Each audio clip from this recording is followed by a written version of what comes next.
Hello and welcome to episode 11 of No Holds Barred. That's Sal. Hiya.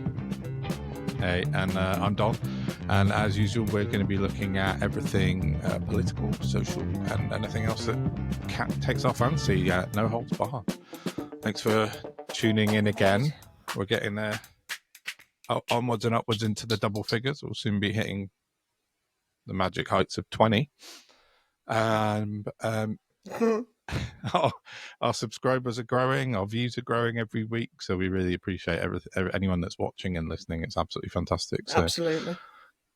Keep sharing it around, keep telling your friends, keep attaching it to dogs' collars and sending it down the street, whatever you want to do. Or just like share and subscribe like normal people. And thank you to everyone who does. All that, yeah. All that. So yeah, cool. So this week, are we going to bother with PMQs? Yeah, let's. I mean, I did what have you 20 minutes, the first 20 minutes of it, and then I had to get off the train, so not my fault. No. Yeah, if you're looking for a serious analysis of PMQs, lower your expectations. Yeah, you're not in the right podcast. No, I mean, it was Rayner versus mass murdering Mel Stride this week. Who I just couldn't pay enormous amounts of attention to it because it just burns my brain. So he was asking about NATO, and she said that they're doing everything they can to help de-escalate tensions in the Middle East, and it's all Iran's fault, was the message I got. Ironically, Armed Forces Week. Couldn't make it up, could you? Yeah, I know. Or could you?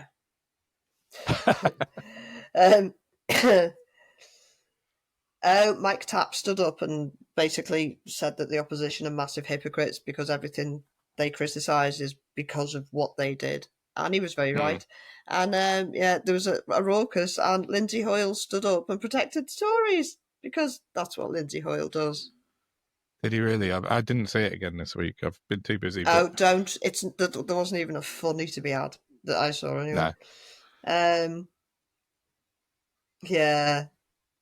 Mel Stride attacked the benefit cuts, but I think in a way that, like, I don't know, because it's just what he was doing and what he wanted to do. And it's unserious nonsense. Yeah.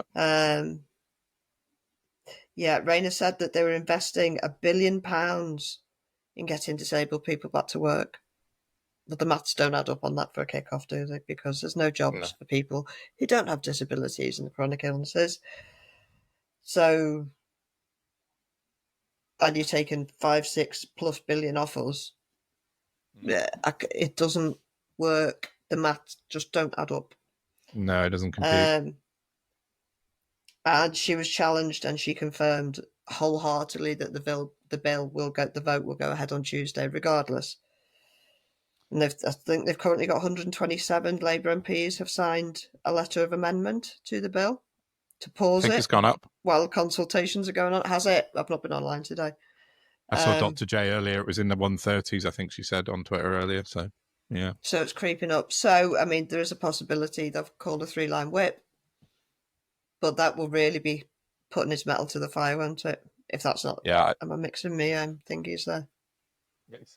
Mixing your metaphors a bit. That's the one. Will he 3-line whip it? I don't know. I think there's too much fight back on it. I don't know. We'll see. But it's going to be very interesting. Interesting. You see, even if they do pause it, I just wonder, are they kicking the can down the road? Yeah, I heard. To what end? Because they've got to stop prolonging our suffering. It's been 15 years. We've had this hanging over us for. Just stop it. Just treat us like human beings. Yeah. I heard David Blunkett was on the radio last night, and he said, "Oh, there's no rush. We could just pause it until September or October." But there is a rush. You need to resolve this. Just scrap it. Fucking chuck it in the bin right now, and then everyone can move on with their lives. But I can't bear that man. I'd love to see him again. Blunkett. No, I was one of the I was one of the patsies for his affair. I left my job because at the Spectator because of the woman he was in. Mm-hmm. She used me to evade meetings to go and meet him, and would tell me that I'd forgotten things and gaslit me basically into believing that I'd everything up every day. Wow. And I wasn't. I wasn't doing that. So, wow, yeah, got an issue with Blunkett. Fine. Yeah, I didn't like what you said last night about this bill anyway. He seemed like he seemed How would quite he have for the it. faintest idea? He's been cosseted for decades. Well, it's like that. There's an article doing the rounds on Twitter yesterday and today about the guy who's got I think he's a double amputee, but he can survive on his PIP. But he's a lord and he lives in a fucking 10-bedroom mansion. It's like, oh, if I can do it. What are the... Yeah. Sorry, I'm just malfunctioning. No, exactly. Yeah, I know. There's been a lot of people coming out, already wealthy people going on about it, and as per usual, they're interviewing all the wrong fucking people for this shit. All the the really greedy people projecting. Yeah. Mm-hmm. I just put they're both massive hypocrites, pointless, using disabled people's fear and misery as a football. Very low on facts, this debate, because they were just shouting nonsense at each other. You know, treating PIP as though it's an out-of-work benefit when we all know it isn't, when in actual fact taking it off people is going to prevent them being able to work. You utter morons. Yeah, that's it, exactly. She would not, however, rule out tax rises. Good, I've written. Okay, that's the one thing she did that I approve of. Yeah. And like, why is raising taxes of people to whom it makes no material difference a problem? Yet taking money off people that are going to end up destitute is fine. What is that? Wealth entitlement it is. You're not a superior person. You're a manipulative shit, or you were born into a handy family. Shut up. No, that's it. Yeah. Well, they're investing. That's nice. They're investing 20 billion in the RAC schools, so they're all going to get fixed. I thought they were fixed. Didn't Gillian Keegan fix them? She does business. Yeah. And she's very good at her job. Yeah, no one tells her that, though, good at so it keeps her very insecure. I thought she'd fixed all the schools. That was her job, wasn't it? Oh God, that horrible. I heard a terrible anyway, story about. Sorry. Well, go on. A couple of years ago, I went on a. Sorry, I can't believe I'm about to say this, but I can't not say it. No, you can't now. Can't back out. I went on a one and done date with a guy who claimed to have finger banged her behind some stately home at a charity do. Oh wow.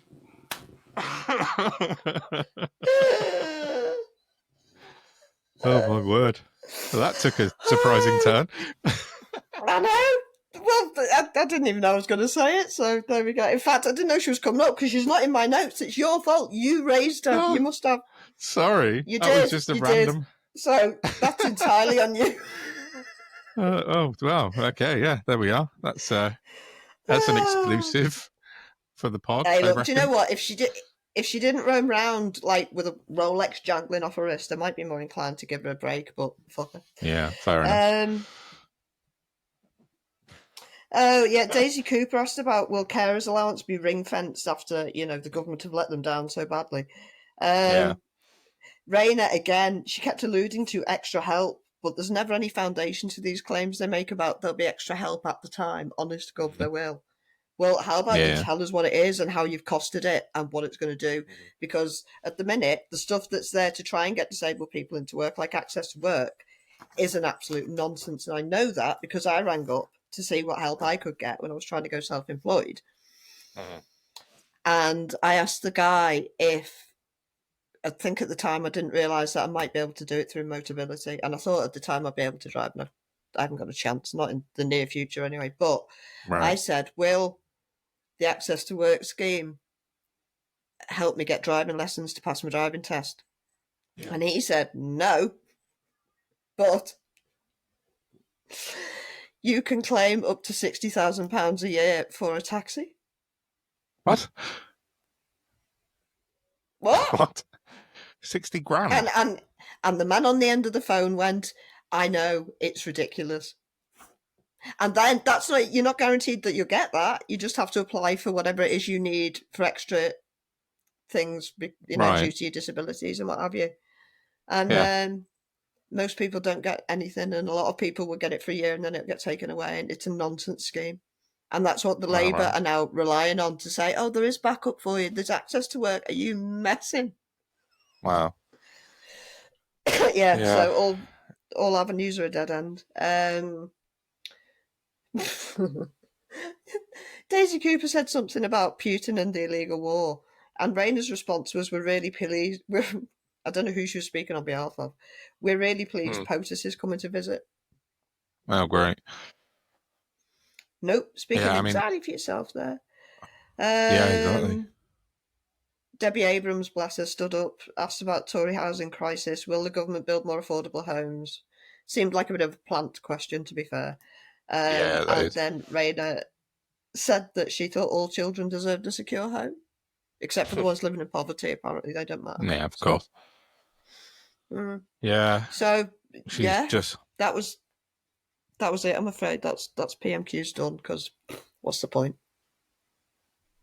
You've got to keep an eye on them. That's why I keep watching it. But occasionally something will come out. But just Adam Thompson's it's ineffectual toss, isn't it? Yeah. Performative nonsense. Yeah, we did invite Adam Thompson to have a go at a second joke, didn't we? And he hasn't managed it yet this week. To be fair, I don't think you get to ask a question very often. There's a lot of people in that's true. Space. Very, very true. But yeah, it's a shame with Rayner, because she's just trotting out the party line, isn't she? And probably a lot of it she's not really behind. She's fully past her capacity of integrity meets money, hasn't she? Yeah. You know, I said that there's everyone's got a line where they they'll hit a certain madness when they get to a certain amount of wealth and power. She had a low bar. Yeah. I'm not saying she's gone mad, but she's certainly sold her soul to the devil, hasn't she? Yeah, Or seeming, unless there's some sort of plot that none of us are party to and she's running a long game. Who knows? Maybe she's secretly trying to destroy Starmer to pave a way for Corbyn, or, I'm sorry, I'm been in a fever dream again now. You just never know. But, the world's been mental for how long? About 13 years? Positively? Yeah, something mental. like that. So, I saw never know the day. Something popped up on Twitter before we recorded it. It was Corbyn starting a party again. Reckon he's got about 10% of support if he started up one now, but unlikely. I know, but it is. But also, what's also unlikely is if prior to this last election, if you'd have asked anybody with a brain in their head, could a party with 5 MPs ever win a general election? Pre-2024, they'd have told you were sectionable, head straight to the asylum place, which is where I need to go. And yet, here we are in 2025, right, and apparently, according to everyone, Reform are going to win the next election. Yeah, I saw Sky News were at it again this morning. Yeah, about that. So, when did we move into this world of insanity? So, based on that, Corbyn's got nothing to lose, has he? Really? True. And I've heard a few people say, oh, it'll split the vote on the left. No, Labour have done that. Labour have got rid of all the true people on the left. So there's no vote splitting to be had. The only vote splitting is between Labour, Tories and Reform. And they're all bonkers. So let Corbyn do what he wants. And maybe with the Greens, they could form a coalition of sensible, intelligent people. Imagine. That's exactly what I was going to say. Probably, but fuck me, it's what we need. If you put Corbyn and Zach Polanski together, it might be worth a shot, wouldn't it? That would be quite interesting. Yeah. Zach, do it. Please. It would. Yeah, a green left coalition would be quite something. It would be really interesting to see. unlikely again, but be nice to think about nice look, things. if Reform think they can do it with 5 MPs, who knows? All better off, aren't they? I mean, we're going to try and put a crimp in there. What's it? But the Sky News were parroting this morning in a latest MRP poll, and it's got Reform on 267 seats and Labour on 230 something seats at the moment. And interesting, the Tories on about 30. But the thing is, though, Don, these seats that they're projecting, Reform don't have people to fill them. No, they don't. That's exactly it. They definitely don't. After 4 years of their council I've lost my... Okay, this might be a condition. Now I've forgotten what I was going to say completely. Based on their council performance, there we go. Yeah. In 4 years' time, you think these people are going to be trusted to be MPs by even the least aware people? Well, no, and that's quite a nice segue into what I was going to talk about next. What could that possibly be, Don? Let me guess. I know. A Reform roundup. It's a bit crazy this week, so I'm going to run through a few things quickly rather than in depth, apart from one or two things. But there's too much going on with them, and as I said last week, I put out some freedom of information requests to sort of various different local councils, and some are coming back now, and I've had 3, I think now, 2 or 3. But anyway, they're all the same, and they say that they haven't got any standing agreement with Reform or Doge to share their data. So that's positive, I guess. One interesting thing I found this week was, I think, let me find it. It was in, here we go, Nottinghamshire Council had a cabinet meeting, and they had approved lots of different things. I've actually made a little mini video of it, which I'll put in as well, about something called a cabinet working group, and they made lots of references to the cabinet working group, and that they were going to use outside expertise. And in my first post, I sort of had a little guess and thought the words are very precise and suspiciously kind of written as if there was a subtext that this is for Doge or for Reform. And that was my first post. And then a Twitter colleague of ours had highlighted something else, which was Lancashire County Council had also put out a report which was identical. Nottinghamshire had their cabinet meeting and approved these things that were going to happen. Lancashire County Council yet to have their meeting, but I've got a mini video of them side by side, and each paragraph highlighted is identical. So that's 2 different councils led by Reform, and they are using copy and pasting words. Local government. Yes, exactly. It's identical, and I'll put the clip in a minute so you can see a bit of it. But you can go into my Twitter and see the actual video of the side by side. It's just, yeah. So this is all. It kind of justified my suspicion that this is coming from one place, and that's probably from Zaya Yusuf in his kind of made up Quango. But it's yeah. They're cosplay children, aren't they? Yes, exactly. Next week they're going to be firemen. Yeah, exactly. And I've had another an email from a person who I won't mention, who had also put in a freedom of information request to his council, and that was Lincolnshire, and they had also returned the same information back to him that there's no such thing as Doge at Lincolnshire Council.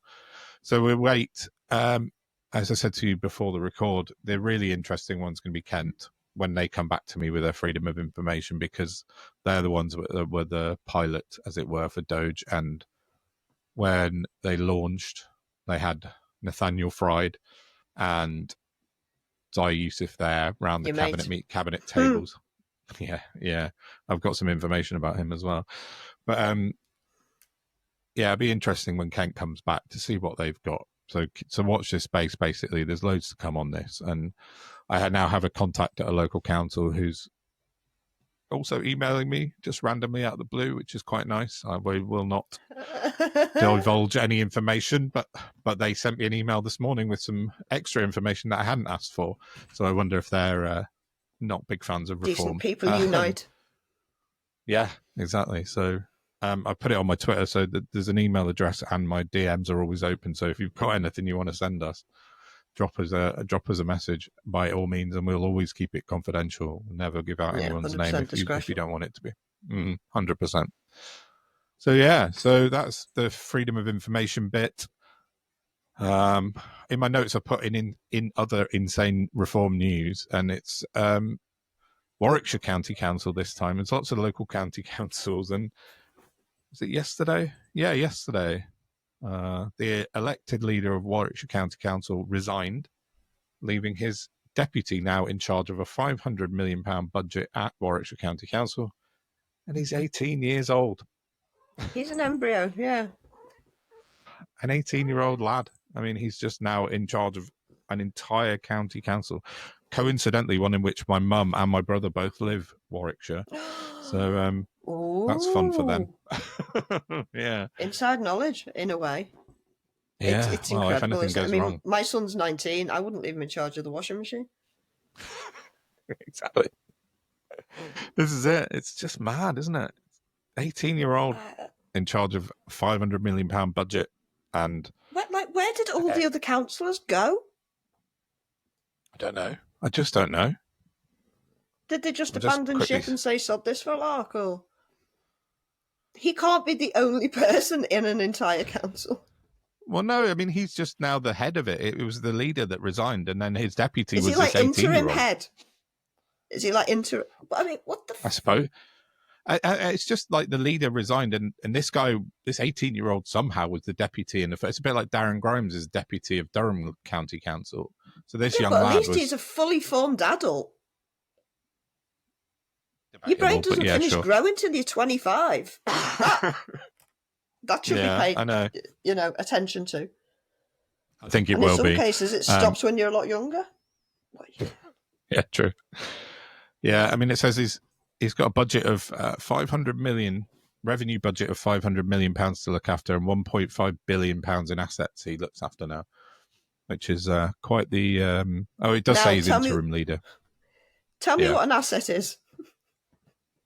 Wow. Houses, I guess, in council terms, I suppose, and buildings. It's all sorts of infrastructure and everything, isn't it? But what I'm saying is, I wonder if he could tell you that. Oh yeah, no, unlikely. Unlikely, I'd say. So that's interesting. What else we got on reform? Oh yeah, yes, the Britannia card that was launched this week.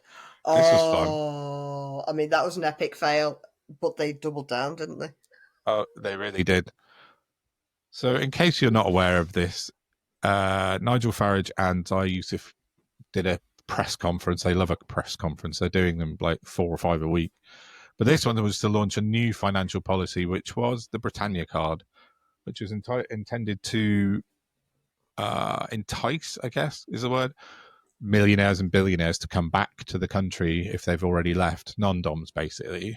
And they're going to charge them, I think it's £250,000 or £25,000 a year for 10 years. And they'll give them some tax breaks. Which is a promise they can't make. No, they can't. They absolutely cannot make that promise. It's not even remotely down to them. But that was their latest financial policy, and it was ripped to shreds in seconds. The amazing Dan Needle, who's, if you're in any way interested in tax or finance, this guy's the man to look at. Oh, he tore it. Yeah, he is, isn't he? And he tore it to pieces, and he just broke it down. He's like, nope. This doesn't work. Never going to work. Next. See you later. And then do you know what happened next? Dan then immediately became a lefty lawyer. Yeah, he did. That's it. They just attacked him, didn't they? They said, fake news. Dan Needle's a lefty Labour supporting tax, whatever. I mean, they've got nothing. They've literally got nothing. Apparently, being a political activist and having a career specialty is a mutually exclusive thing. Yeah, exactly. Who knew? But now we know. I know, it's crazy. But Yeah. Well, yeah. I mean, they had. I can't remember what I was listening to. I had I've forgotten his name. John Caulfield, that's his name, who founded Founds for You. He's a billionaire, and he's a Labour donor and a Labour Cheshire supporter. fella. That's right. Yeah. And I was listening to him on the radio the other day, and he's an interesting guy, and he is. But it's like you said, you know, they're not going to come out and brand him as a lefty, you know, whatever, because he supports Labour. He's a billionaire. That's who they're targeting. Crazy, but another reform policy goes down in flames. Basically, I mean, but not just that. They were offering it to millionaires and billionaires that are already here, negating the tax that they are supposed to pay. Yeah, apparently so. Fuck off, you greedy, insane bastard! Like, I still don't understand why we can't tax people to whom it would make no tangible difference whatsoever to their lifestyles. It'd just slightly annoy them. But we can take billions off of the people who struggle the absolute most in society and leave them destitute, and that's fine. The usual. Yeah. What that is predatory behaviour, and that is a psychological issue. Behold definitely. The world. Definitely. Capitalism is saturated. Let's recognise it and let's deal with it. Let's not keep flogging the fucking horse. Yeah, what made me laugh was Farage and his friendly media were branded it as a Robin Hood policy because they said they were going to give poor, you dumb. Well, that's what they said they were going to do. They were going to put X% of the profit, to the poorest.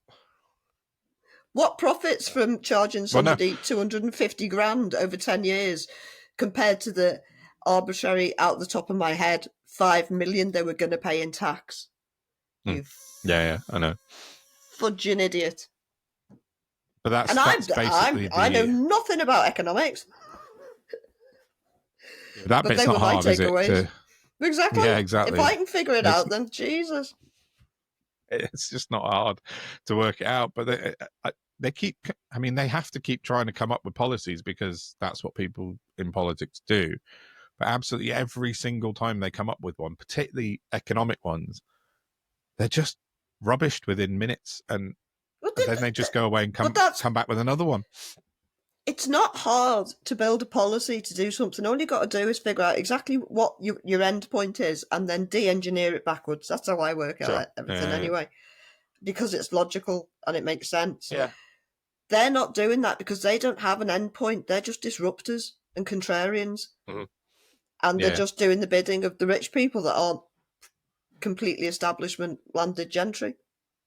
They're like the oppo to try and keep things interesting. It's bonkers that there's so many of us and they still walk around free. Well, they walk around free and get like airtime on every single TV channel, radio channel, internet channel that's going because that's a problem now. I did not realise the whole policy that Rob Britannia thing is nicked off of Trump anyway, and it's Trump's golden visa card that he's charging $5 million for. But it's just, Farage can't do anything. He hasn't got an original bone in his body, and everything he does come up with, he doesn't realise you can't translate it from America to Britain. It just doesn't work.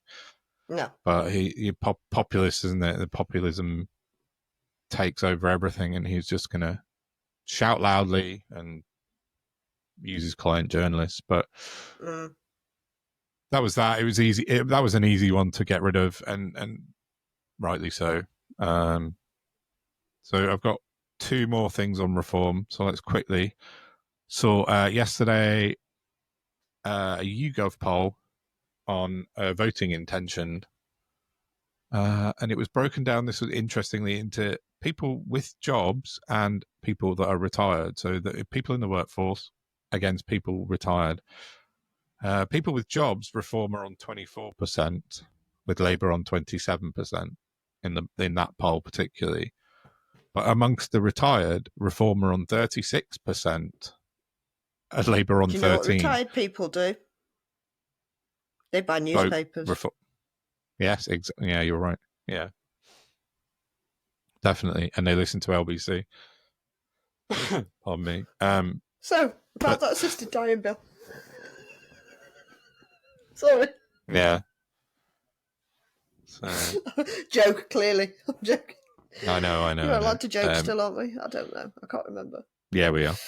But just, the voting demographic that Reform think they don't have really, apart from amongst, the older generation who are It's already the fake retired. it till they make it thing, isn't it? Like we were talking about earlier, but in a different form. Manifestation True. of we will do this, that, we say it, therefore it is. Yeah, definitely. And then lastly on Reform, sort of, we had an interview this week came out on Knots TV, which I will link all of this and put a clip in a second. But it was a new Councillor James Walker Gurley at West Northamptonshire County Council. And he was interviewed by Lauren Monaghan on Knots TV, and I don't even know how to describe it. Bad is not even a mistake. Yeah, but then he came out this following day and did another one, didn't he? You tagged me in that. I hadn't even noticed it. Yeah, exactly. I hadn't even seen it. And he was with the dodgy Jamie McIver. And the guy still didn't know what he was talking about, even with one of his own mates who are in the same party as him. But the TV interview is just madness. He couldn't answer a question, even though he had a piece of paper in front of him with all the answers on it. And the presenter, Lauren, who I actually spoke to and asked for permission, she was lovely, and she said, yeah, absolutely, please run it, which I will put in the whole clip at the bottom. And she said, please credit Knots TV. And yeah, we will do that at the bottom as well.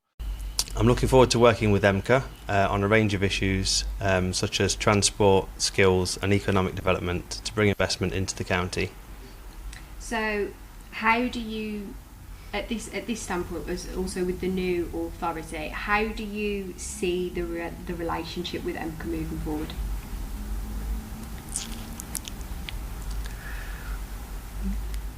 Take a minute if you need. Sorry.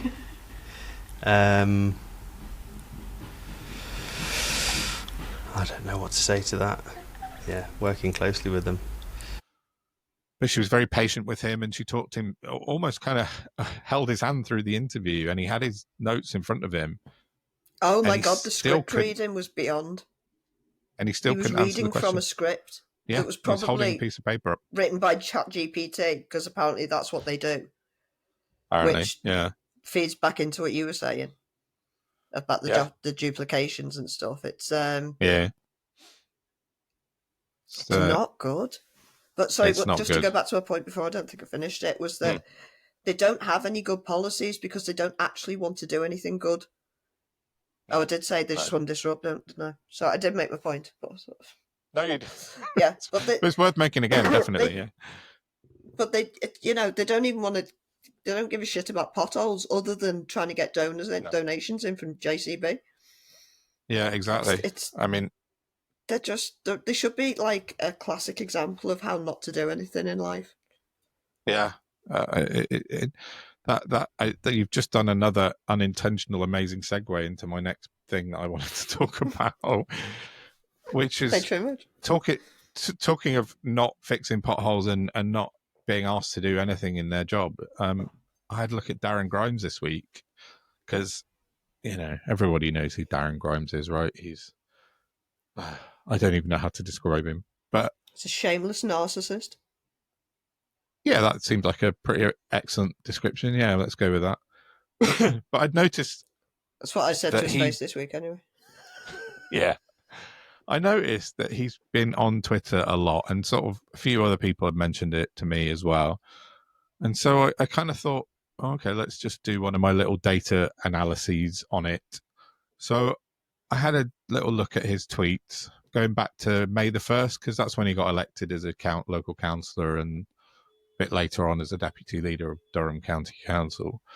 So I thought, well, he's going to be jumping on his job straight into it right away. So I'll go back to May the 1st and see how he was tweeting and any trends that came out and how often he tweeted about Durham and his local area, which is Anfield Plain. So it was 54 days I counted back. He tweeted 611 times in those 54 days. That's about 11 and a half a day. So I thought, well, that's probably just him doing it himself, because you don't employ a social media content editor to do 11 tweets a day, which means he's spending a lot of time sitting on his laptop or tweeting on his phone, because he's not doing it at night, is he? Well, he might be, but one of the days he tweeted 31 times, which seems quite a lot. But as I sort of scrolled through his Twitter, trying not to be like enraged by the stuff that he puts out, because some of it's fucking horrible. He's very racist, Darren Grimes, whether it's his actual personality or whether he's been told to be like this, but he is, and he's putting out some seriously He's nasty so bad, stuff. he makes me stick up for Keir Starmer. Yeah, exactly. Yeah, Well, another incredible segue is Keir Starmer in Darren Grimes' tweets. So he tweeted about, in 54 days, he tweeted 91 times about Keir Starmer. There was only 3 or 4 days in those whole 54 that he didn't mention Starmer. He's fully obsessed with Keir Starmer. The most things he tweeted about was immigration, and he tweeted about immigration 137 times in those 54 days. That's 2.5 tweets every day on average. That's a lot, but and it goes without saying that every single one of those was negative towards asylum seekers, refugees. You know, it's just if they were coming up with like reasonable solutions, you'd give them half an ear, wouldn't you? But it's none of that. Never, ever. Never. No, it's entirely negative. Everything's bad about them. So we just scroll on a bit, and I thought, well, you know, the next thing he talks a lot about is rape gangs, and I thought, well, he still haven't really registered about his own constituency. So I thought it was coming up after rape gangs. I thought, oh, surely we're going to have Durham, but no. Ed Miliband was next. He tweeted more about Ed Miliband than his constituency. He's got quite a thing for Ed Miliband, and I think he gets fed a lot from Richard Tyson, the net stupid zero ridiculous catchphrase that he thinks he's got. And then eventually 11 posts in those 50 days were about Lucy Connolly, 11 posts about the Chagos Islands, and then 11 posts about Durham. So, like... Did you see that thing Richard Tyson did this week, though? Oh, what? Lucy Connolly thing? Yes. Yeah. That was both funny and terribly, terribly sad in the same breath. Like, what the? Sorry to have segued you by. Oh, carry on. I've dropped one in when neither of us were expecting it. But no. I just saw. I don't actually know anything about it. I just saw the photo and thought, "Wow, what the what?" I think I might use that as our cover photo for the episode, because it is just funny. It's him in the House of Commons. Go to Twitter and YouTube, and you'll see it. Just standing up to put forward his bill about. Well, he's calling it Lucy's bill because he was inspired by Lucy Connolly, apparently, and he wants to change the law so that if the public are not satisfied with a sentence,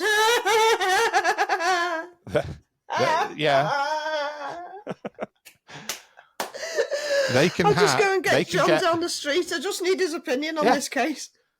500 people. That's all they need. He wants. Then they can put in an application to have the sentence changed. Get in the bin, 500 people. Is this for real? Yeah. He was on telly going on about it. I know. And that's what the picture was from. Him putting forward, in inverted commas, Lucy's bill. And it got the short shrift it deserves, because nobody else. So, like, what you want to basically pick up my local massive Tesco superstore and take the human contents out and say, right, judge this case. Exactly. No legal. I mean, 500 people. Like, I could put a post on Twitter now and get 500 responses to say, can we change the sentencing of whatever? And that's what he wants to do. Because of Lucy Connolly, still, we're back on the sort of bandwagon cottage industry. Yeah. He must know that's a nonsense. He's just filling time doing stuff that's bullshit, isn't he? I mean, I'm not saying, like, he's a bright man. He's a very manipulative man. And he's got to be seen to be doing something. I don't think he, for 1 second, gives a flying shite. Because that's just, that's in name. No, I agree. It's just, totally. Yeah. But on a similar note, similar segue, Rupert Lowe read a bill this week to ban the burqa. This was good. And there was only him that voted for it. Everybody else voted against it. 650 people, according to Rupert Lowe, are wrong, and he knows best. I know. So, it's crazy. Nice one, Rupe, you sociopathic loon. I know, but it's just the tight. No, it's fine, but it's all the same thing, isn't it? Like you just said, that Tice can't believe this Lucy Connolly thing could ever go anywhere, and it's time filling. It's because they have to be front and center all the time, don't they? Reform, otherwise people will just forget about them, and that's because they've got this media control. They can say anything they want, and they were on the more loopy the thing I say, the more clicks it gets. Well, he was on GMB this morning talking about it, and like, to be them. fair, Susanna Reid actually, for once, went, do you realise that Lucy Connolly pleaded guilty and then had an appeal rejected? And he was like, oh, whatever, bluster. And but she they're giving him the platform to talk about shit. Well, exactly. And that's the problem, isn't it? And it's just placeholder politics. They're just standing on television or on the radio saying any old bullshit, and because they know they'll get a spot. And fucking, do you know what? It's Lucy like Connolly. It's like we're trapped in a forever paradox, because we need and want a country to be run in a way that's so boring nobody tunes into the news anymore. But when nobody tunes into the news anymore, their power all goes away, doesn't it? Because we're not all sucked into the latest what's going on like we are at the minute. If it was back to, say we were Scandinavia and it just everything ticked over nicely, can you imagine? Yeah, like a utopia. God. But that means that the news stations lose their money and their power because their capture's gone, which is what we're literally in the epicenter of this snowballing insanity. We need to, the media capture needs to end. Yeah, it would. I mean, just the 24-hour news cycle is unnecessary. The continuing, like we talked about last week, GB News tweeting 100 and whatever times every single day. It's just too much. The thing is, though, Don, they could do rolling news. They could go out and they could like do broadcasts about educational things that people need to understand. Yeah, but they don't. It's all misery. It's all profiting off the backs of death and illness and despair, and it's repulsive. Yeah, it is repulsive. And I saw, talking of repulsive, Alex Phillips was on Politics Live today. Yeah, I saw that. Giving out some quite hard white supremacy vibes about faith schools and shutting every faith school down unless it was Church of England or Catholic. And well, no, you see, it was quite funny. What she was actually trying to do, she was trying to be anti-Islamic, but everything she said could equally apply to, say, Judaism. Yeah, exactly. So I don't know if she was deliberately being anti-Semitic. I suspect she just had no awareness of what she was talking about. But somebody put a GIF on underneath. I think you reposted it, and I think it was a slam dunk. But because I was sitting there going, everything you're criticising Islam for is equally done by the Jewish faith. But you're not talking about them, and you're not talking about what the Catholics do, because they're not good people. I think we can all agree now. Yeah, absolutely. So what's your point, love? I know. You're talking, and that look. Thankfully, she was on with Liz Saville Roberts, who is absolutely stoic. She's brilliant. Yeah, she called her out, didn't she, in a very nice way. But yeah, I know. But it's just the fact that she's there in the first place, and to talk about this stuff, which is just it's just a nonsense. And it is. It's a national broadcaster, although it has fallen a long way in the last few years since the Tories took it over. But that sort of content is not really what we should be seeing on our kind of daily politics shows at all. Far right, Christian nationalist on telly. Well, yeah, but now we know who Lisa Nandy really is. It's hardly any surprise, is it? We've been captured. Yeah, You Lisa know? Nandy's an odd one, isn't she? Definitely. She's dangerous. Well, they all are. But politics has been captured by neoliberals, hasn't it? Yeah, I think so. I think so. Not one of them has Yeah. got a critically thinking brain. They're all just about an end game that's not the best thing for the people of this country, I don't think. No, it's not. It's certainly It's not not going at well all. now. Yeah, it's not. And Lisa Nandy was, yeah, I saw she appeared on telly just to say that kneecap shouldn't be on telly in her capacity as the, whatever she is, culture minister. Which beautifully segues me over to Palestine action. No Palestine I action, wanted to yeah. talk about the massive government overreach this week of proscribing a activist group who are guilty of what they're really guilty of is showing up the lack of security on an RAF base. That's what they're guilty of. They're guilty of embarrassing the government and the RAF. What they have been charged with is terrorism because they sprayed a can of red paint on a massive, was it a refueling plane, I think? And it was a commercial one as well. It had nothing to, it's not even British Army. It's a commercial, RAF, I should say. It's a commercial plane that they damaged. And they have now been put into the same category as ISIS and the IRA. Yeah, I know. Yeah. And how Cooper has seen fit to do this is beyond me, but it's concerning because the demo that was done the day they were being prescribed, or certainly she raised the bill to prescribe them at least. I'm not sure how it works. No. They did a big demo and the Met wouldn't let the demonstrators do it on in Westminster. Oh, because yeah, it they would be shut an it off. annoyance. It would be an annoyance to the parliamentarians. So they moved them all down to Trafalgar Square, which was already half cut off because they were building a stage for something else that was happening in Trafalgar Square. That's right, And then yeah. you got the pedestrians on top of that, and it went off. Every reporter that was there said it's not like any demo they'd ever been to. The police were there in such enormous numbers, and they were so heavy-handed. But apparently they pulled people out of the middle of the pro-Palestine people that had Israeli flags. They were about to pull out the bag, and it looked like the police had gone in trying to like batter people, but they sort of identified rogue characters. I'm not saying they didn't also batter people who were doing nothing but trying to protest. I don't know. Yeah.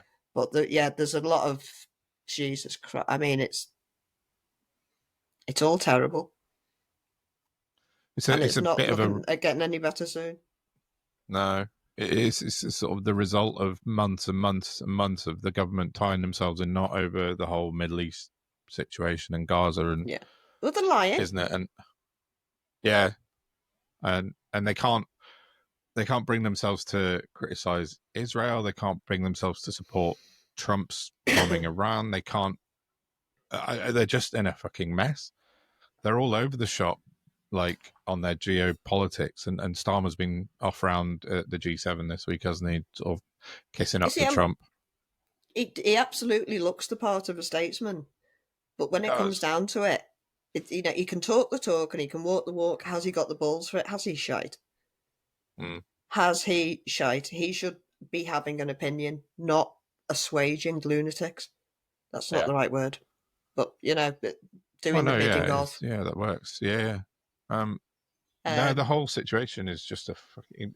I mean, I think they've let a lot of things get out of control, particularly the welfare bill and stuff. But the whole Israel thing, they're just sort of hanging on Trump and waiting to see what Trump does every single day. And if Trump does something, and then he couldn't support the bombing of Iran. He hasn't supported it, as far as I'm aware. They just don't have an opinion. They're just perpetual fence sitting on all of it. And like you said before, what we've talked about before with the Israel thing, and we want de-escalation, or we want them to stand by international law, but they're not prepared to actually say any more. Well, that doesn't mean anything. It doesn't. It's just bollocks. I mean, it does seem like the world order's collapsing. Yeah. What it's collapsing into what it's going to turn into is the problem. But the Right. UN literally have no teeth anywhere to do anything. No, they I'm don't. unsure what the point of them is at this point because they have no power over anyone. NATO seems to be like America's gang with Europe. Yeah. But that wasn't NATO set up to defend against Russia or the Soviet Union or something? Yeah, but yeah, it was Cold War. It was kind of set And up now, in the sort but of that aftermath threat's of World gone War now. Two. That Yeah. threat's gone. The immediate danger is fucking America. Israel couldn't function without America's backing. No. And America, I found, was it? It might have been listening to the Traw before, or Paul Joe, I can't remember which, but one of them was saying that for the 200 and odd years America's existed, there's been 4 years where they've not been involved in a war. And they have not been within the last 120 years. They've been at war every day for the last 120 years with somebody somewhere. Yeah, that says a lot, doesn't it? So, anyone picking up on this yet? I know. Trump a lot of Trump fans are getting a bit pissed off with his kind of bombing Iran because he sort of sold his presidency on no war. I'm not going to take you into war, and I don't know what bombing another country is, but a lot of people are unhappy about him doing it. So, and he said if Kamala got in, they'd be at war within 6 months. He did it in under 5. Yeah, much less time. I know. And then now is the time for peace. Now we have bombed you. Now is the time for peace. It's like punching someone and going, "Oh, don't hit me back!" No, that's not how it works. Yeah, there's this thing called human nature. They're absolutely full of it. America's just run on vibes, as far as I can tell at the moment. Whatever Trump thinks at the moment, let's bomb them. Let's not. Oh yeah, fuck it, let's bomb them. And then he bombs them, and then tells the world that he's obliterated the Iranian nuclear program, and then it turns out 3 days later that he's done no such thing at all. He's set them back. He impinged a mountainside. Basically bombed a hill, and set them back about 3 months. And I heard yesterday. I do like the fact that Iran seemed to be quite intelligent and sharp. They seem to be, which is what America don't have the capability to be. No, well, if you I'm just not saying they're a good government, they're not. They're terrible. But oh no, they're awful. Yeah, in this arena, they're the lesser baddies. The CIA put out a statement last night saying, and it was written. I haven't got it. I might try and find it after, but in essence, it was a Trump Truth Social post with a CIA heading, and it was written as if Trump had dictated it. And the people that told you we didn't destroy their nuclear program, they were liars. And now we found out. He said something like, we found a trusted source that told us that we've annihilated their nuclear program. Is this Kash Patel's lot? Kash Patel's FBI, and it's Tulsi Gabbard's the CIA director, I think, isn't she? Or is she? Because it was Tulsi Gabbard that was lying that Iran didn't have any nuclear bombs, wasn't it? Well, it was the report in March that said they didn't have any, and then she said, "Oh no, yeah, they do," but no, it's just vibe. Well, no, because Trump came out and said she was a liar. Oh yeah, he did say that. Yeah, you're right. And then she had to backtrack. Oh god, it's so fucking mad. Yeah, the report in March said there's no Iran weren't enriching uranium as much as they thought, and there was no evidence of nuclear weapons. And that was a CIA report. And then she said that, and then Trump said, "No, she's lying." Yeah, you're right. Yeah, it's fucking absolutely mad. He's rubbished his own. He actually stood there and went, "The intelligence is rubbish." Okay, that's your intel. Yeah, but because I'm saying they're lying, therefore they're lying. Yeah, that's it. No, and that's you're what he's done quite again mad. Yeah, and that's exactly what's happened again this week when the intelligence leaked report came out from, I think it was the CIA, saying, yeah, we didn't actually hit them that hard, or we didn't do much damage. And then he's had to lie again over the top to cover up that. And go, oh, no, actually, no, that's not true. Our own CIA lied. It was wrong. It's fucking just... Jesus, grow up. Dangerous and insane. I just don't get it. And then you saw Trump, did you see him lose his rag with the reporters? Swearing on camera. Oh, which time? No. Just yesterday. I think it was. I saw the Dutch. Was it the Dutch Queen take the piss out of him? That was quite funny. Oh no, I missed that. She pulled his face behind his back. She mopped his face behind his back. Awesome. I missed that. I'll have to look that up. But no, he was coming off the helicopter off one of his, Air Force One, no, Air Force One, whatever they're called, the helicopter versions. And he basically said something like, "Oh, Israel and Iran have been fighting for years, but because they don't know what the fuck they're doing," and that's what he said to the reporter. Oh, yeah. Yeah, and which was then picked up by the Tories, who retweeted it and said, "This is what we think about Keir Starmer," or words to that effect. Which it's mad, isn't it? Margaret Thatcher. I'm surprised Margaret Thatcher hasn't come up to attack someone for doing that, because even she would have been disgusted at the level of disrespect and dishonour that they're behaving with. It's beyond. It's just gone beyond. Not a one of them has the right to think they're superior to anybody on this planet. They are terrible people. They are. That got deleted really quickly. Well, within a couple of hours, that got deleted. That Not post, that quickly. But, yeah. But the internet never forgets, so there's loads of clips that are around. But as you say, it's just, it's not civilized politics. It's barely even playground politics. It's just nonsense. But you can see where they get it from, because they started swearing over in Congress.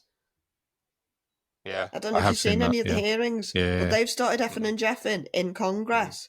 And this is coming from me, but even I know there's a time and a place, and it's not when you're in official capacity as anything. Yeah, congressional hearing. Yeah. Certainly not. Standards, man, where did they go to die? Along with integrity and morality and truth. It would make for an interest. It would make for a much more interesting PMQs, though, if they were like, "You're a fucking liar." Honest. Yeah, exactly. No, that's bullshit. Trust me, Don. I've spent years crafting words to be able to hurl abuse so that they'll hit as badly as a swear word, but without using the swear word. Fair enough. Yeah, that's always a good idea. But that's it's what you say.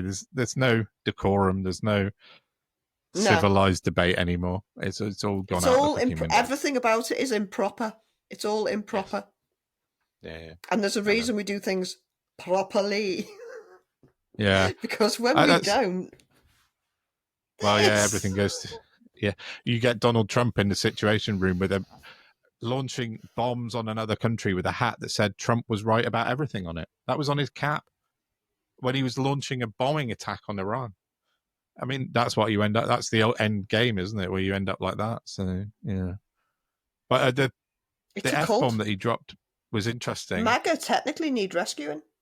Oh, no, it's definitely a cult. Did you see the post they put out today? And it was, it was yesterday, and it was, it said, it was a video saying Daddy's home, and it was this big, long music video about Donald Trump arriving back. That came from the NATO knobhead, didn't it? Yes, Mark Rutte, kept calling him Daddy. This is exactly what I'm talking about. No! Stop it! I know. Yeah, just fucking stop. I know. They go were and sucking find up a to him. dungeon somewhere. No shade. Go and do whatever it is you need to do, but don't be bringing it into politics, you sick weirdo. Yeah, Mark Rutte's lost the fucking plot completely. Oh. And he's the head of NATO now, isn't he? Yeah. Calling Donald Trump daddy. Yeah, that's just crazy. But I am moving on just slightly on that. Oh, I spoke to Michelle Dewberry from GB News about this online this week, because she'd put out a post saying, she put up online, but we had a little back and forth chat about it.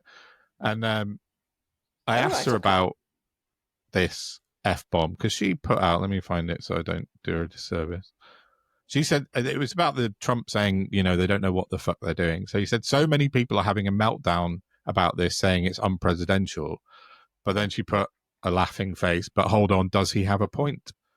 I was like, okay. I said, Michelle, if Starmer had been out on the media and dropped an F-bomb out of sheer frustration, would you be so kind to him? I think not. And basically, Michelle said, if Starmer, in the heat of the moment, had said something like it's fucking infuriating when discussing small boats or something, then yes, if authentic, it would show he's livid. It would connect him to the people. I said, I'm not too bothered about swearing, but I do wonder how it would have been received by the, more right-leaning media. I think there would be a furore like we'd never seen. And she said, yeah, I'm not sure. She said if it was They genuinely do whatever spur the of the fuck they're paid moment. to do, don't they? She said, a lot of people respect it, though perhaps, as you suggest, it wouldn't be in the public view. But I mean, she knows, and I know, and you know, that if Keir Starmer dropped an F-bomb, it would be like the mother of all nuclear bombs going off in the media. Guido, the Daily Mail, the Express, GB News, they would go fucking berserk about it. I don't know. I think it'd be like a storm in a teacup, and he'd probably get a bit more respect, to be honest, if he did. Yeah, that's kind of what she was saying. Right reasons. But what I've got an issue with is you asked her a straightforward question. She came back, completely gave you an alternative scenario, and then went, yeah. Well, that's not what you were asked, was it? No, she brought small boats into it. So she's kind of saying sort of, but it's nuanced. Yeah. Yeah. Yeah, so it was interesting she replied, and I appreciate that she did, because it's, we always say we try and talk to other people from all sides, so at least she did reply. But that's not playing with a straight bat, is it?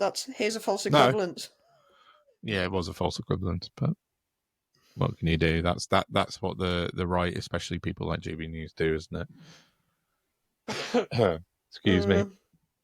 So, I mean, that's the essence of our media fight back that we want to start up, or we are Landscape. starting up. Well, yes. So, yeah, please, again, like we said last week on that, get involved with us if you can. Join us on Twitter on our community page, and we'll keep you updated as to what we're doing on that. Definitely. Oh, and if, we have got that'd be good if we can get some more. The more numbers we have following us and chatting with us and supporting us, the more we can get done, really. Yeah, definitely. So if you can share, subscribe, like, all that business.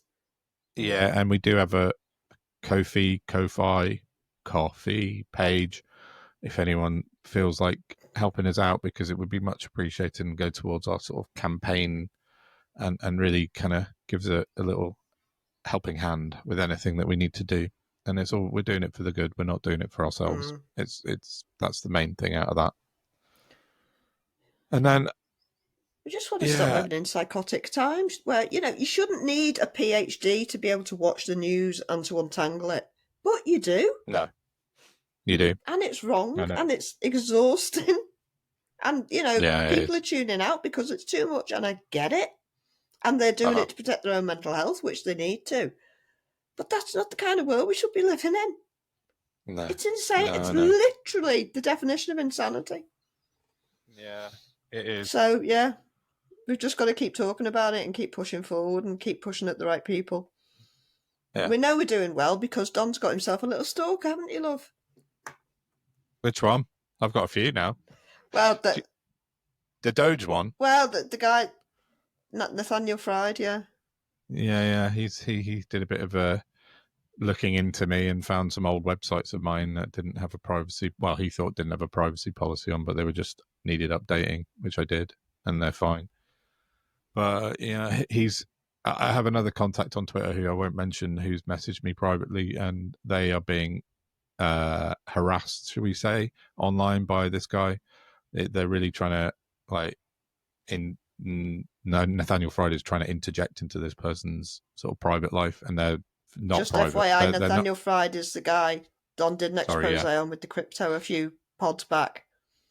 Yes, and he's also seemingly employed by Reform to do data something or other.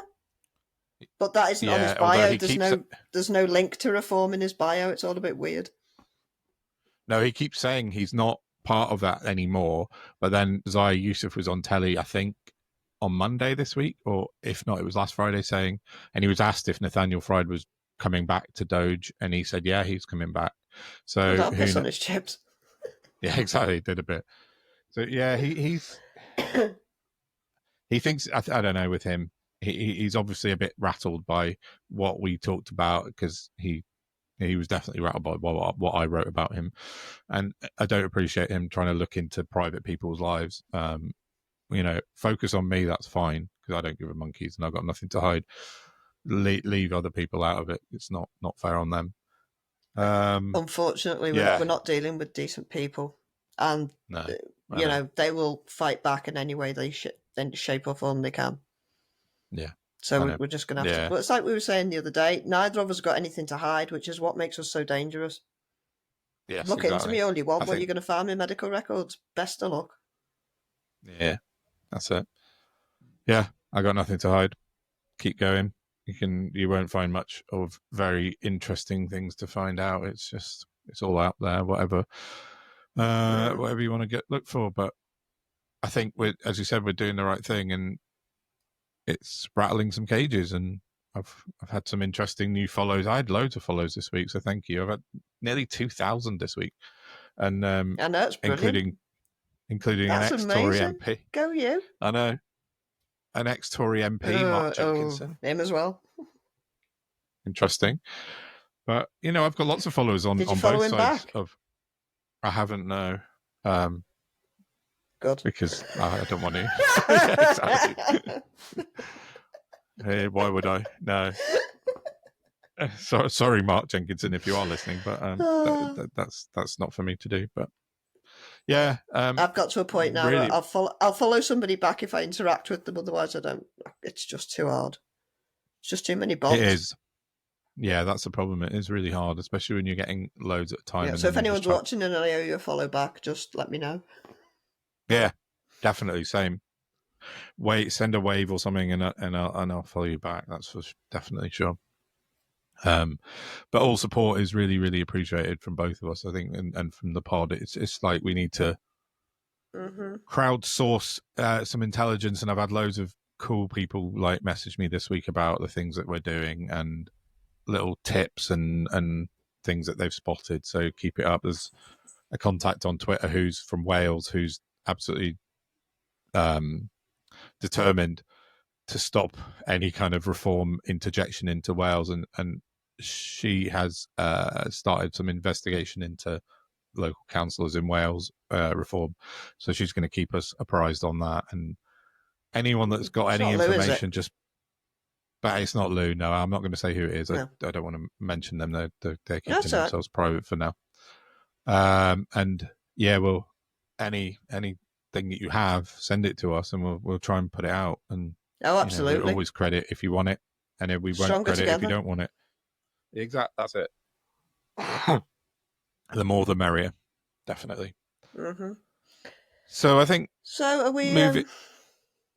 I got one more thing I wanted to talk about briefly, because I think it's a positive thing to end on. Unless you've got something else. No. Cool. And it happened in New York 2 days ago, and I just think it's worth a mention because I think it's brilliant, to be honest. The New York Democratic primaries were held in 2 days ago, and they voted overwhelmingly for a 33-year-old Muslim socialist state assemblyman to be the nominee for New York mayor. Zoran Mamdani has been voted through and knocked out Andrew Cuomo.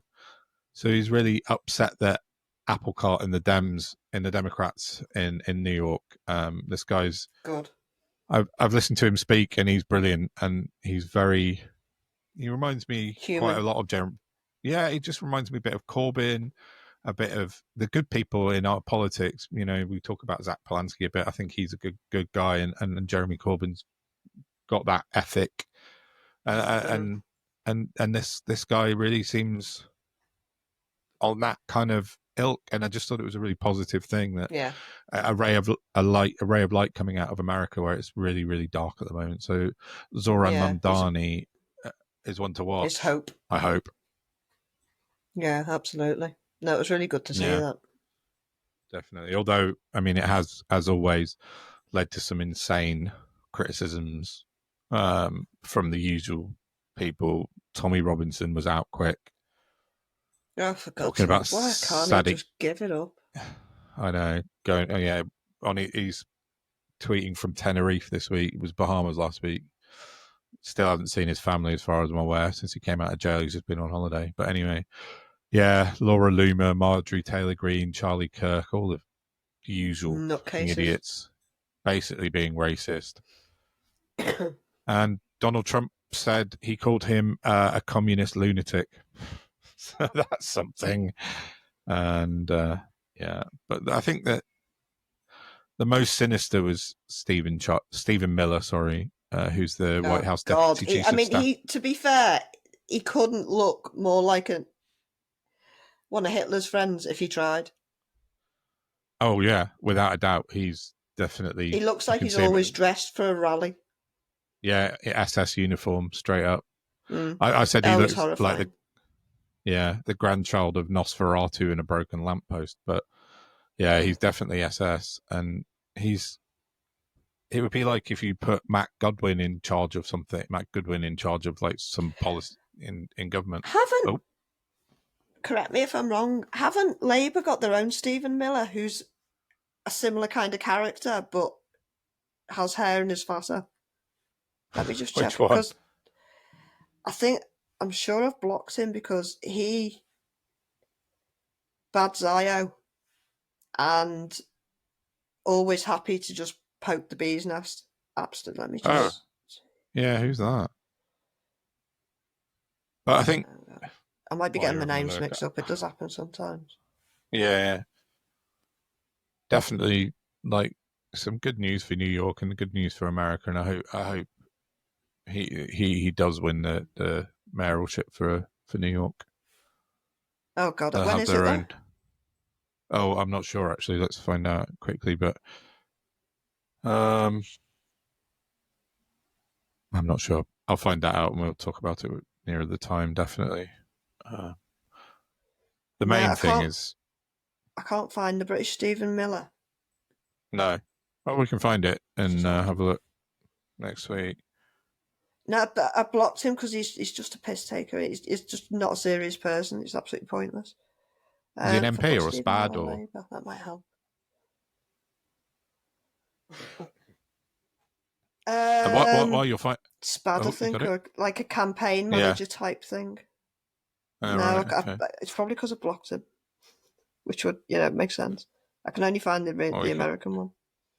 Yeah, or you can find it for next week if we want to talk about it. Yeah. The other thing about America, thing I know, not funny. That's not true. I saw a post yesterday from the U.S. Embassy in London saying that effective immediately, if you're applying for a visa to go to America, they're asking you to set all your social media accounts to public to facilitate vetting necessary to establish their identity and admissibility into the United States. So basically, because there was a guy from Norway in the week, wasn't there? They got sent home because he had a JD Vance meme on his phone. And now the US Embassy in London have told people in this country, if you want to go to America, they have to see your social media. So I'm definitely banned from America, I would imagine, on that basis. But that's full on fascist. I saw a colleague of mine on Facebook the other day waving her 18-year-old daughter off to university in America, and I'm just like, oh, why would you do that? I know. Yeah, it's a very weird place to be. I wouldn't. I mean, she's very blonde, so I'm sure she'd be fine. But it's not really the point, is it? No, I know. But if they're starting to look at your social media, yeah, exactly. That's full on fascism and taking over. I mean, that's uber paranoia, isn't it? Yeah, it is. Free speech, what? It is. Yeah, exactly. I know. The right to free speech. I'm not sure what amendment that is. Anywho, is that a second? Yeah. Are we gonna segue to our special guest? Carol. Yeah. Oh. Sorry, you froze on me then. I didn't know if you were just staring at me. Yeah. Glad you weren't. Yeah. Yeah. Yeah, we got Carol Hedges, a little interview we did earlier with her, which we'll put in as well now for you to have a look at, and she's brilliant, lovely, lovely woman, and we'd very much like if she comes back on and chats to us. And she's talking about assisted dying, Absolutely. so just be aware of that before you listen to it, in case it's trigger affecting. warning. But she's very full of information. Yeah, and absolutely. obviously lived experience And humour as well, which is and humour. That's all which we've is got left. Yeah, because we said that during the little mini interview with Carol, and it's so important to keep try and keep things like that light, but wherever you can. But have a listen to Carol; she's amazing, and yeah, tell us what you think. Wonderful. Leave Thank us some you, Carol. comments. But hi, Carol, welcome to the Cool. podcast. Lovely to see you. Thank you. Yeah, it's great to have you on. So, how's things? Would you? Things are a little bit iffy at the moment. I've just finished radiotherapy, so going along with the aftermath of that. Bless you. It's not easy, that's difficult, isn't it? Nope. So, can I ask your standpoint on the assisted dying bill, please, Carol? Sure, yes, do. So I'll talk about that, and then I'll disappear and let you guys to do PMQs. Ta-da! It's a very, very tricky, isn't it? I think the principle of allowing people like me, because I have pretty terminal cancer, I'm not going to be around for that much longer, allowing people who are in the final stages, who are in pain, who want to die, who need to die, who, if they were your dog or your cat, you would take to a vet and humanely put them out of their misery. I think that is a good principle and a humane principle, and something that we as human beings should take on board. However, unlike cats and dogs, we are a lot more complicated, and that's very much expressed in the bill itself. I'm probably one of the few lay people who's actually ploughed all the way through it. Just 15 minutes of my life I'll never get back again, and I'm on a limited life thing at the moment anyway. Oh, bless you. I do that sort of thing. I was a lay advocate for my community on something, and that involved learning 3 case laws. So reading these bills, which are very complicated, is you just have to do it. But I thought it meant that I could actually counter some of the crap that was coming up on social media about the government is now going to murder disabled people and murder people who are dying, which is very much not the case. If you look at the bill, it has got so many layers and caveats in it that I think the people whom it originally, whom Kem Ledbetter wanted to help, which are people like me, are going to find it very, very complicated. Because if you read it, and I'm just excuse me while I have a quick flick through. First of all, you have to be told by medical authorities that you only have 6 months to live. That's it. So that's got to be the first protocol. And I don't know whether these authorities would say that about somebody who was disabled or who was mentally impaired, because it's a big risk for them to make a statement like that, and that could rebound on them. So there are legal implications right down the line for medical personnel. So once that statement has been made, you have to have an interview with a GP. Could be your own GP. It's a very complex interview. They have to present a report. You then have to have another interview with another GP, which again is complex. Now you've got to think you could be on 24-hour morphine, you could, you're dying. They have to present a report. And then that report has to go to a panel of a psychiatrist, a social worker, and a lawyer. And only after all those stages have been completed can a doctor or a nurse or whoever is deemed the responsible person who has decided that they're all right to do this, can they then administer to you an end-of-life injection. Now, within that particular bill, I don't see any timeline. There's no, this has to be completed in a week. That has to be completed in 10 days. This final report has got to be done by 2 months. So this could actually, given social workers are busy and lawyers are busy, this could just go on. And in my opinion, that's just adding layer upon layer of cruelty and misery to the person who only wants to end their life. I think that, as I say, there is no way that this is ever going to be properly enacted, because already there are doctors, nurses, GPs, people who are saying, I don't want to get involved in this. And Wes Streeting, the great Wes Streeting, has already said this is going to be paid for by the NHS and we are not going to pay for it. So it's going to end up being something that if you have private care and you are very good at working the system, you will probably be able to enact it. But if you are Carol Hedges in a hospice, who's not good at working the system, I'm afraid this is not going to help you. It will stop disabled people and people who are mentally impaired, etc., from being exploited and being persuaded that they can end their own lives. But I feel as far as that goes, we're on the same sticky wicket as Boris Johnson and his, we have an awful lot of people who cheat at elections, so we're going to put lots of caveats in so they can't. There isn't an area of life people don't try and cheat. Very few. Yeah.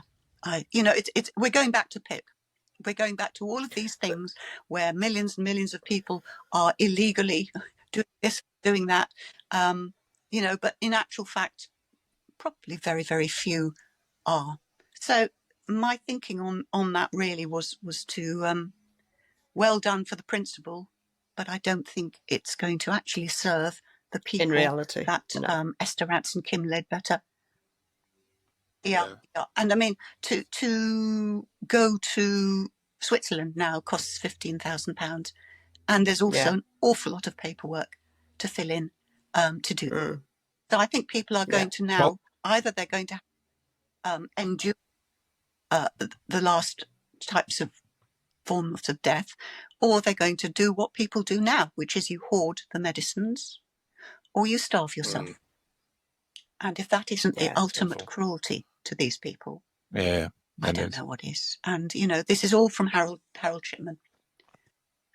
So these were my thoughts. And as I say, I've been quite vocal on social media about it, mainly countering some of the misinformation that's out there. Yeah, it's hard, isn't it? And of course now, with the government's disabled thing, you've got the interesting situation that the government is now going through the assisted dying bill, which is putting in all these clauses to stop disabled people from dying, whilst simultaneously proposing to take away their working benefits, which is going to put them into such poverty and hardship that they may well contemplate taking their own lives.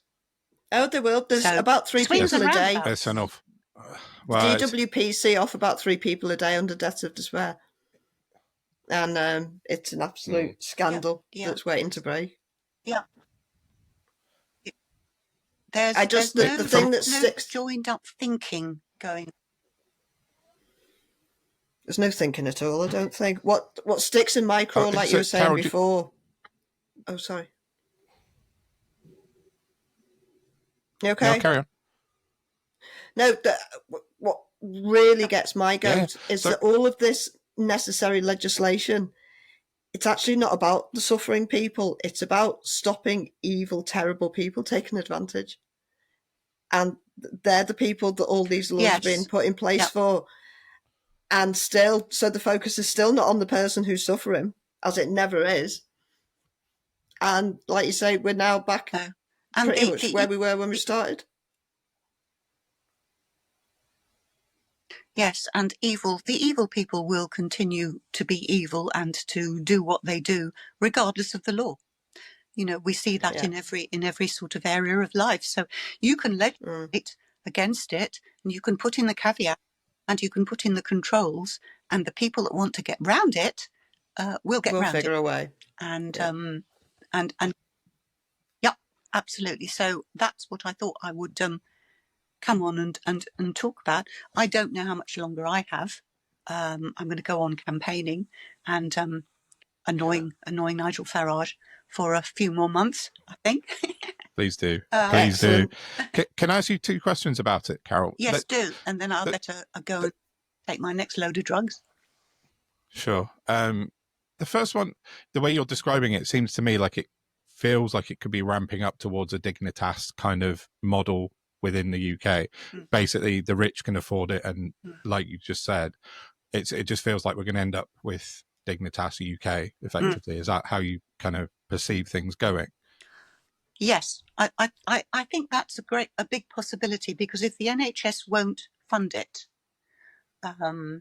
then how else is it going to be? It will be funded privately. Exactly.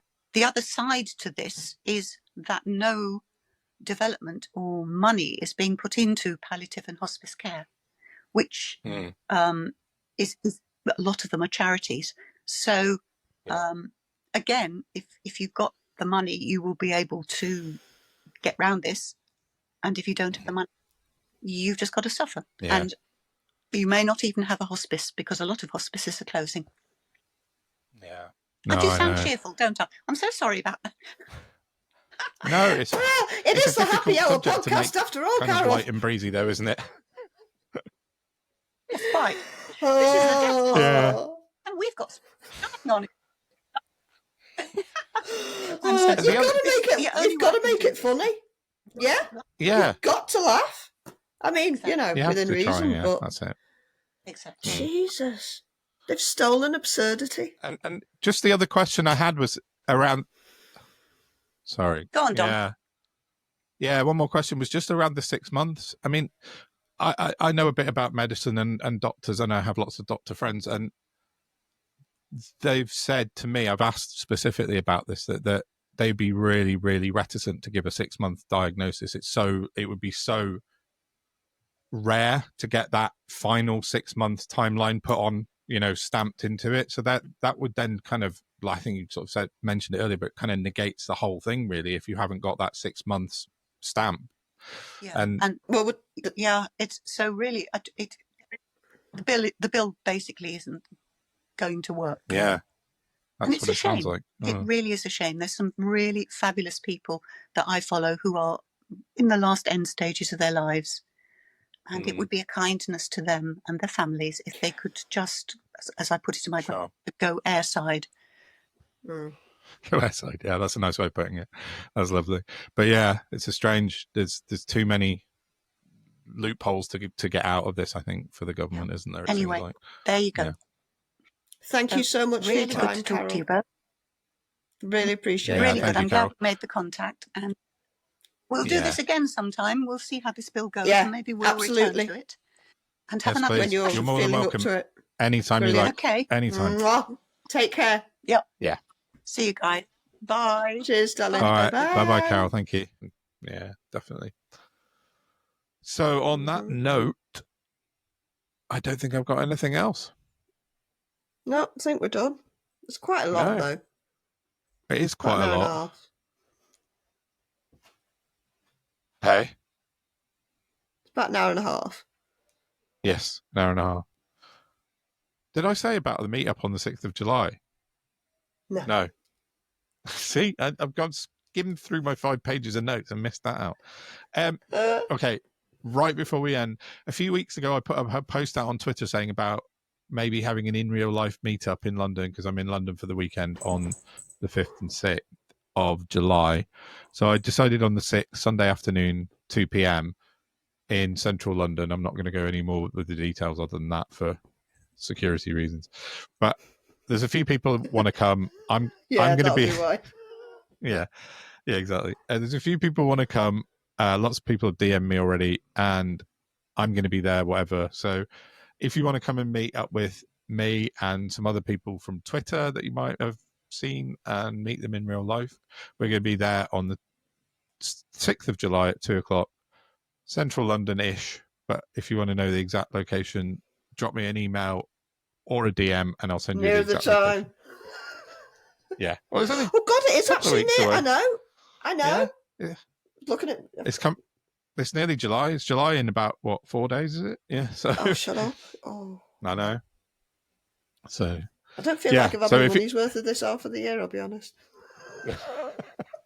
No, it's absolutely flown past since February. It's just rocketed. So yeah. So if you want to come and meet up and have a pint, a coffee, a juice, whatever, that'd be cool. It'd be lovely to see you if you want to. If you're in or around London on the 6th of July. But that's it. Yeah, that's all. I don't want to go on anymore. So cool. I think that's it. Until next week, then.